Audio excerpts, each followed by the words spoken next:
Alléluia. Savez-vous pourquoi il vous arrive de ne pas être exaucé par Dieu? Parce que généralement, vous allez rencontrer dans notre monde chrétien, dans un monde religieux, plusieurs personnes qui se font des peines, qui se donnent à chercher Dieu en prière, par les jeûnes, retraites, malheureusement, sans vivre les résultats positifs de tous leurs efforts dans la foi. Ce n'est pas parce qu'ils n'ont pas la foi, que déjà leur initiative d'aller chercher Dieu, c'est du courage, c'est de l'espoir.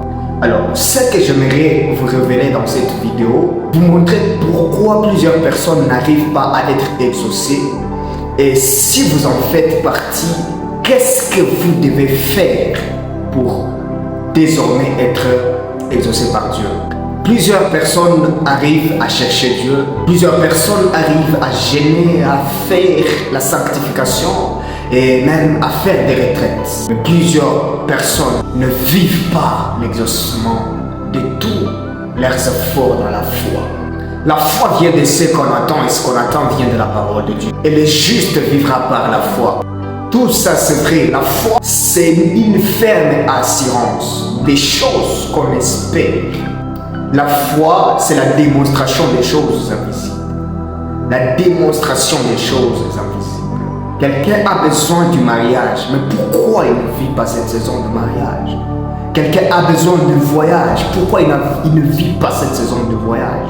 Quelqu'un a besoin de la manifestation de la gloire de Dieu dans son ministère, mais pourquoi il ne vit pas la manifestation de Dieu dans cette saison? Quelqu'un envisagerait bâtir et sortir de la vie des locataires, mais pourquoi cette saison-là elle n'arrive pas? Quelqu'un aimerait quitter la vie des péchés et embrasser Christ, mais pourquoi ça pèse, pourquoi pas?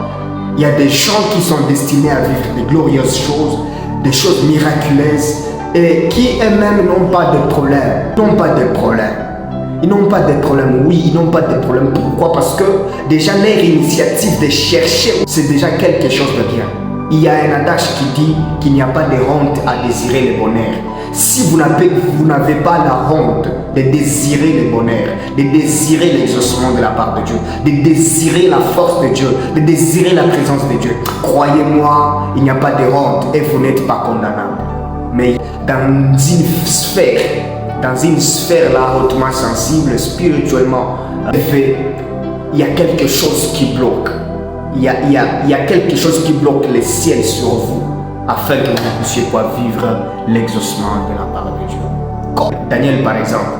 Daniel, il jeûne une semaine, 14 jours, jusqu'au 21 jours, en train de prier, de demander à Dieu la faveur, la miséricorde, de demander l'exaucement de la part de Dieu, la délivrance de la part de Dieu. Malheureusement, il y avait déjà les princes, les Perses, les princes de Babylone qui avaient déjà bloqué le ciel d'exaucement sur la tête de monsieur Daniel. Il fallait l'intervention des cieux. Il fallait un ange élevé dans les rangs, élevé en dignité, élevé en autorité pour révéler ce qui était déjà la cause de ne pas être exaucé de la part de monsieur Daniel.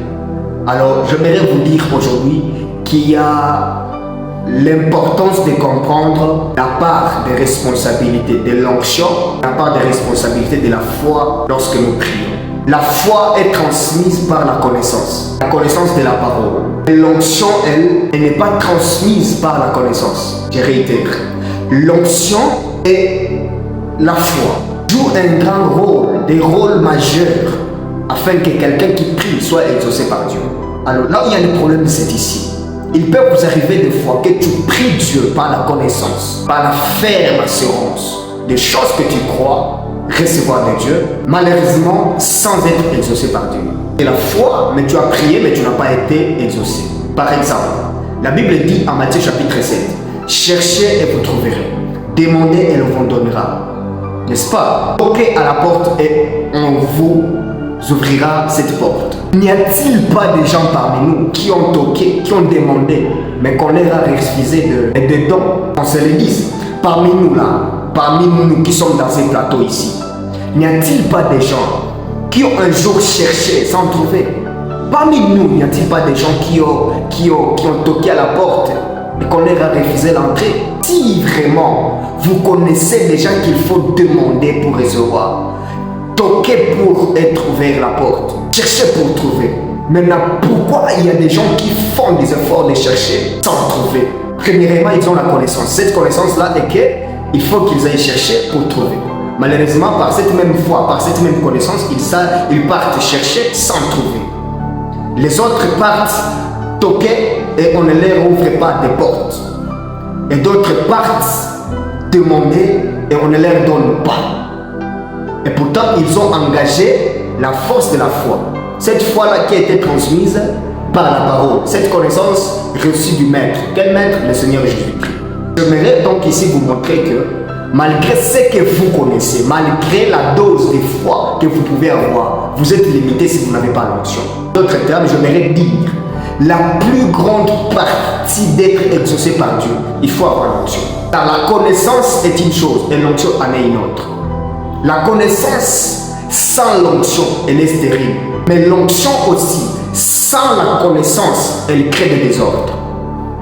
Voilà pourquoi les hommes de Dieu, les enfants de Dieu, les chrétiens doivent avoir la connaissance. Cette connaissance-là doit transporter la dose de foi, mais ne pas être limitée dans la connaissance de la part des responsabilités de Dieu dans tout ce qu'on peut faire comme prière, comme jeûne, comme effort spirituel, ministériel, des affaires, la gestion des familles.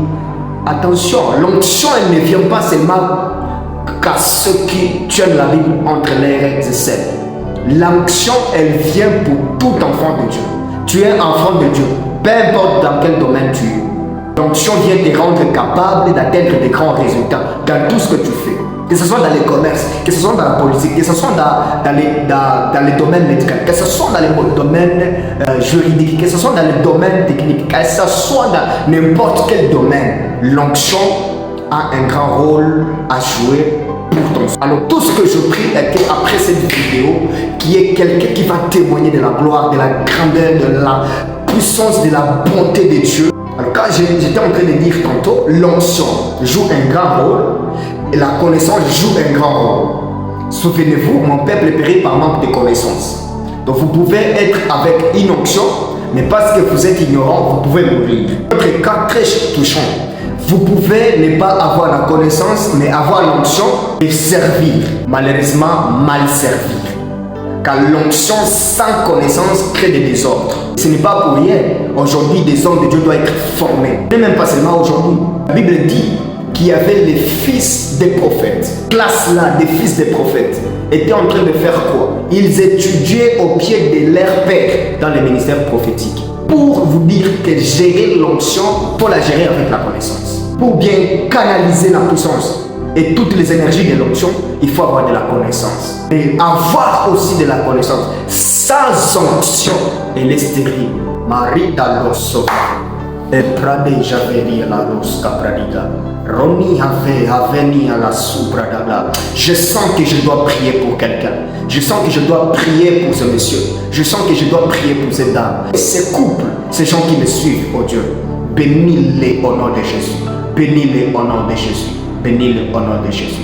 Là où j'étais en train de dire ceci, si vous n'avez pas l'onction et que vous avez la foi, il y a une forte probabilité de ne pas être exaucé.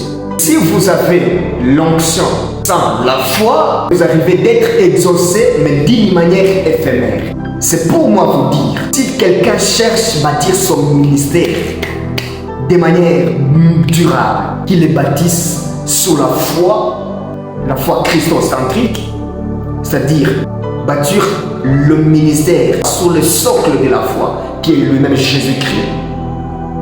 Christ qui est lui-même roi de Dieu. C'est difficile. Quoique tu aies reçu des messages, des visions, des hors communs, si tu n'as pas l'onction et que tu as la connaissance, tu n'iras nulle part. Et si tu as la connaissance, tu n'as pas l'onction, tu n'iras nulle part. Et des choses sont des grandes sœurs. Elles s'entremêlent toujours dans l'affaire de l'exaucement. C'est pourquoi vous pouvez voir à Balaam, un devin qui devait commencer à prophétiser. Il était un prophète corrompu par le roi. Et plus tard, qu'est-ce qui lui est arrivé? Montant sur son âne, voyager pour aller maudire Israël. Du coup, sur le chemin, l'ange de Dieu les apparut. Et devint le prophète lui-même, Balaam. Il n'avait pas vu le Seigneur, il n'avait pas entendu Dieu, mais l'âne avait été saisi par l'onction et a commencé à prophétiser. Comment l'âne, un animal peut parler? On n'est pas d'accord, parce que l'animal ne peut pas parler, c'est hors logique. L'onction peut rendre capable ce qui n'était pas capable. Voilà pourquoi j'étais en train de dire, sans l'onction, la connaissance est stérile, mais aussi l'onction sans connaissance est des désordres et bâtit des choses éphémères. L'âne avait prophétisé sur place, mais après l'événement, tout a expiré. Il y a des gens qui ont commencé dans les ministères comme si ce serait eux-mêmes qui se finiraient le temps. Ils ont commencé avec un grand poids de vibrations. Mais où sont-ils? Ils ont commencé peut-être par l'onction, dépourvus de la connaissance, ils se sont détournés du droit chemin. Il y a d'autres qui ont commencé par la connaissance, à cause de trop de logique, en arrivant en cours de chemin, ils se sont aussi détournés du droit chemin. Tu auras besoin de l'onction, tu auras toujours besoin de la connaissance. Jésus-Christ lui-même, le Fils de Dieu, oh my God, il a hérité du Père éternel, le Dieu des armées, le Dieu des cieux, des plus hauts des cieux. Il a hérité de Dieu lui-même, Jéhovah notre Dieu, d'omniscience, l'art de connaître tout, de tout savoir. Il a besoin aussi de l'onction. Pourquoi dans Luc chapitre 4, il dit « L'Esprit du Seigneur est sur moi, il m'a oué pour ». Est-ce que ce verset fait faire preuve que Jésus n'était pas auparavant? Ce moment veut dire que Jésus n'était pas loin depuis ses origines. Pourquoi maintenant Jésus exprime les temps ou la saison favorable où maintenant l'Esprit du Seigneur est sur lui et là loin pour exercer un ministère? C'est pour vous dire que d'abord, j'aimerais, dans la logique de Dieu, c'est mieux de recevoir la connaissance avant l'onction. Si vous recevez l'onction avant la connaissance, l'onction va vous tuer. La connaissance protège l'onction. J'étais en train de dire, dans la logique de Dieu, c'est mieux, très mieux de recevoir de Dieu d'abord la connaissance avant de recevoir l'onction. Il faut recevoir la connaissance avant de recevoir l'onction. L'onction avant la connaissance, elle détruira. Mais aussi, la connaissance après l'onction a des répercussions néfastes sur votre ministère ou sur votre vie.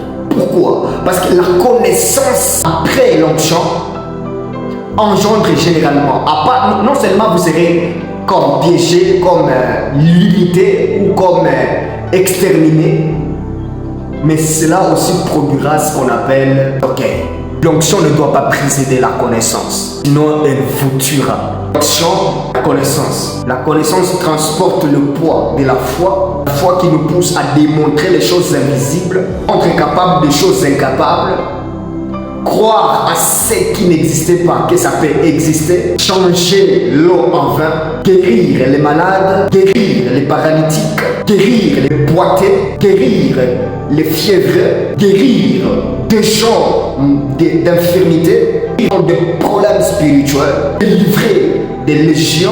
Alléluia. La foi, elle est née de la connaissance.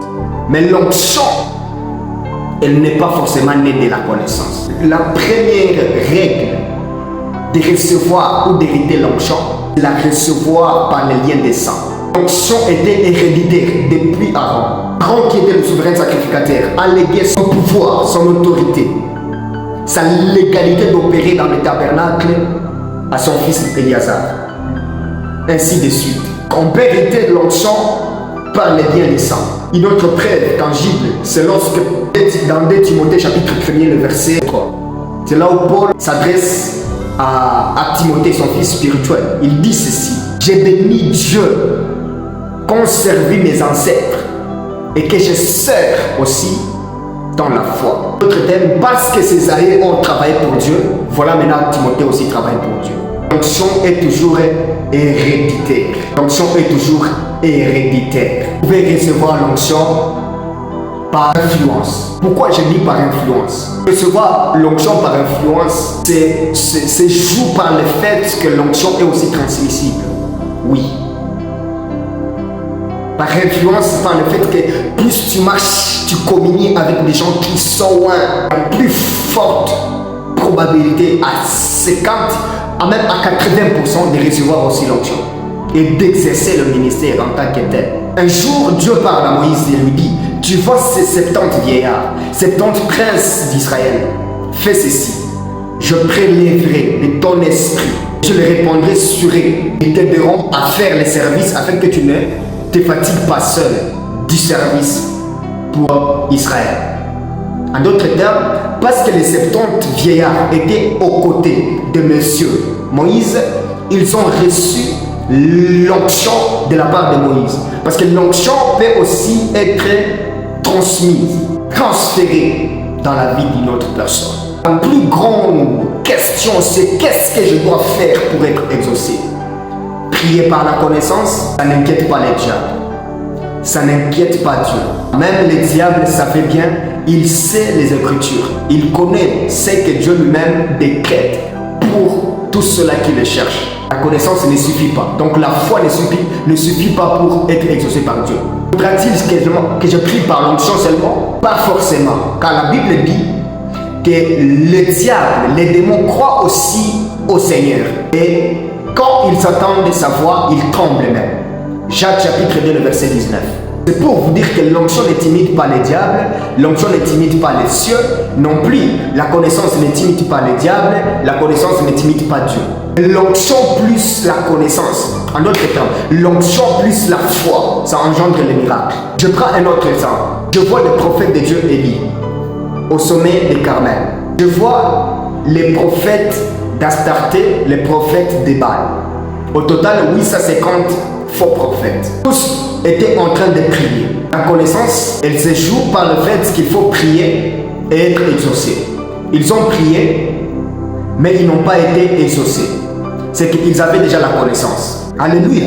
Ils avaient la foi, ils avaient la connaissance. C'est qu'il les a aussi poussés à faire quoi? À prier, à demander à leur Dieu Baal les exaucer. Malheureusement, cette connaissance, elle était stérile parce qu'il y avait manque de l'onction. D'autres termes, les prophètes de Baal et d'Astarté sur le sommet des Carmel a fait d'abord une fausse connaissance et très gravement, il n'avait pas l'onction. Quand est venu maintenant le temps, l'ère du service du prophète de Dieu, lui qui avait déjà une connaissance, la même connaissance qu'il y a un Dieu qui peut exaucer, voilà même pourquoi il a imploré très positivement la connaissance qui était vraie, le Dieu qui a fait les cieux et la terre, qui a tout créé, le Dieu qui exauce, le Dieu qui impose, le Dieu qui dirige. Élie priait le vrai Dieu, le Dieu qui habite les cieux, le Dieu de l'éternité. C'était déjà un bon départ parce qu'il avait une bonne connaissance. Mais ce qui a fait qu'il y ait détonation de la gloire de Dieu, ce n'est pas seulement la connaissance. Ce n'était pas que lui qui avait la connaissance. Dans la même époque, dans la même scène où Élie fuyait la reine Jézabel et fuyait le roi Akab, il y avait d'autres personnes dans la même compagnie que le prophète de Dieu Élie. C'est qu'ils avaient aussi la même connaissance. Mais pourquoi ils ont fui? Aller se réfugier dans une grotte. Vous allez vous rendre compte qu'ils avaient la connaissance, mais ils n'avaient pas l'onction. Voilà pourquoi ils ont été timides. Maintenant, lorsque l'Esprit de Dieu a vu la disposition du prophète de Dieu Élie, avec toute cette ferveur, cette activité spirituelle, l'onction était sur Élie, qui veut dire l'Éternel est mon Dieu.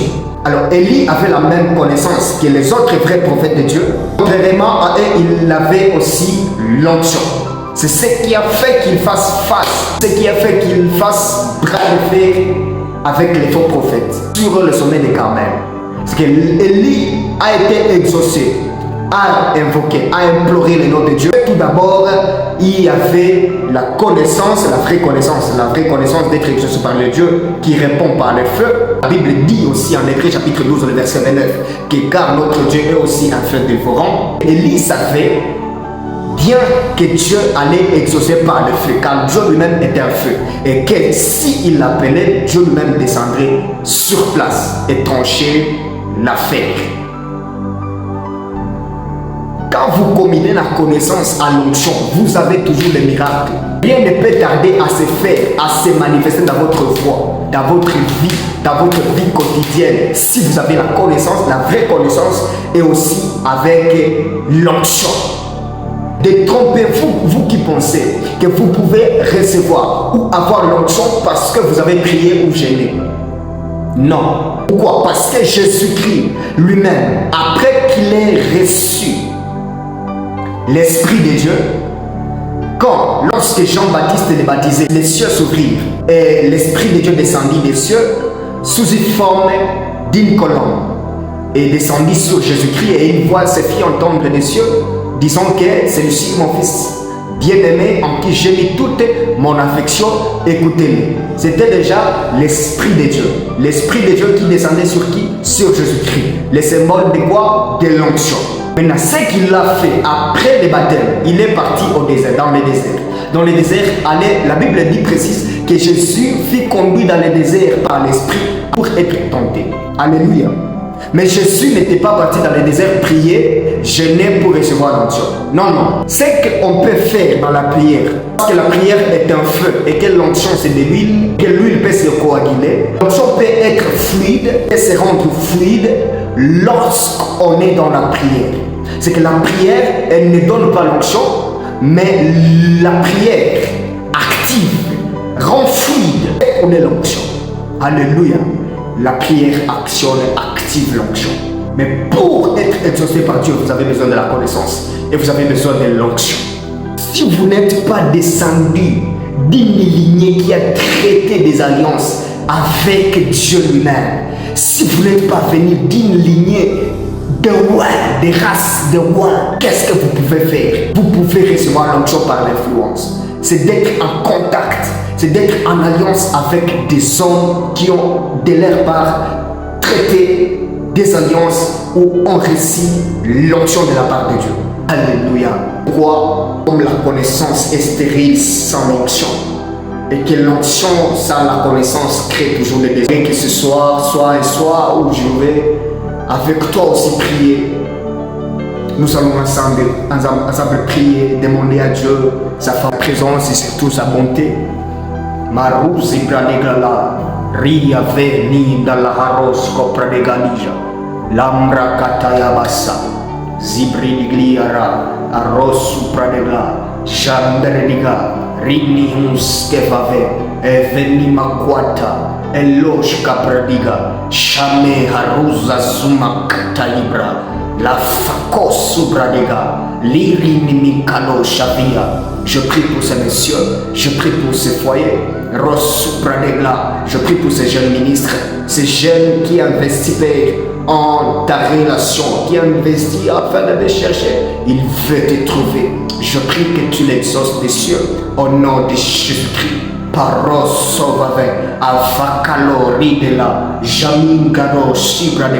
prie pour cette femme qui a des complications au niveau père de sa santé. Je prie qu'elle soit touchée par l'onction et qu'elle soit guérie au nom de Jésus. Je prie pour ce monsieur qui a des problèmes des parcelles, des problèmes des foyers, des problèmes. Je prie au Dieu pour cette jeune sœur qui veut se suicider ce soir. Laisse que l'onction la réconforte, l'onction retrace des chemins et que ton huile, oh Dieu, coule sur des vies, des milliers de peuples, des nations, afin que, Père, les péchés diminuent et que la sanctification soit propulsée au nom de Jésus-Christ. La rosa zima katayaba, rosovava rikatu jaklabiga. Je prie que le miracle coule, je prie que la puissance coule, car là où il y a la connaissance, il y a Dieu, et là où il y a aussi la connaissance, il y a la foi. Là où il y a la foi, il y a toujours les miracles. Là où il y a la foi, il y a toujours la délivrance. Là où il y a la foi, il y a toujours la guérison. Là où il y a la foi, il y a la démonstration de la puissance. Dieu, il est un Dieu des cieux, il est esprit. Et tous ceux qui les cherchent doivent les chercher en esprit. Et en vérité, ce que j'aime, c'est que lorsqu'il appelle à l'existence des choses qui n'existaient pas, elles prennent vie comme si elles existaient. Ce soir, je prie que tout ce qui n'existait pas dans ta vie, cette maison qui n'existait pas, cette vie de sanctification qui n'existait pas, cette vie de consécration qui n'existait pas, cette vie de percée qui n'existait pas, cette vie d'accélération qui n'existait pas, cette vie de réussite qui n'existait pas, cette vie d'excellence qui n'existait pas, cette vie de réveil spirituel qui n'existait pas, revienne et soit comme si elle existait au nom de Jésus-Christ. Maroko Subrakadala, je mets fin à tous les problèmes, je mets fin à toutes les complications, je mets fin à toutes les batailles. Je